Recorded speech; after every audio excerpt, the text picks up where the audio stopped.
ইরানের সঙ্গে সম্ভাব্য ভবিষ্যৎ যুদ্ধকে ঘিরে নিজেদের প্রতিরক্ষা সক্ষমতা নিয়ে গভীর উদ্বেগ প্রকাশ করছে ইসরায়েলের নিরাপত্তা মহল।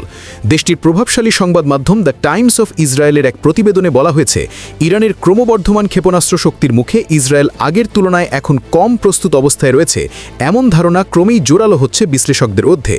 প্রতিবেদনে উল্লেখ করা হয়, গত বছরের জুনে হওয়া 12 দিনের সংঘাতের পর থেকে তেহরান তাদের ক্ষেপণাস্ত্র ভাণ্ডার দ্রুত পুনর্গঠন ও আধুনিকায়নের কাজ চালিয়ে যাচ্ছে। বিপরীতে ইসরায়েল ও তাদের প্রধান মিত্র যুক্তরাষ্ট্র ইন্টারসেপ্টর ক্ষেপণাস্ত্রের ঘাটতি এবং দীর্ঘ উৎপাদন প্রক্রিয়ার সমস্যায় ভুগছে। এই বৈষম্য ভবিষ্যৎ সংঘাতে ইসরায়েলের প্রতিরক্ষা ব্যবস্থার উপর বাড়তি চাপ তৈরি করতে পারে বলে মনে করছেন বিশেষজ্ঞরা। বিশ্লেষকদের মতে, সাম্প্রতিক সংঘাতগুলোতে ইরানের ক্ষেপণাস্ত্র হুমকির পূর্ণ মাত্রা প্রকাশ পায়নি, তবে এসব সংঘর্ষে ইসরায়েলের বর্তমানে মোতায়েন করা প্রতিরক্ষা ব্যবস্থার সীমাবদ্ধতাগুলো স্পষ্ট করে তুলেছে। ফলে পরবর্তী দফার ক্ষেপণাস্ত্র যুদ্ধের ধরন ও কৌশলে মৌলিক পরিবর্তন আসতে পারে, এমন আশঙ্কাও উঠে এসেছে নিরাপত্তা বিশ্লেষণে।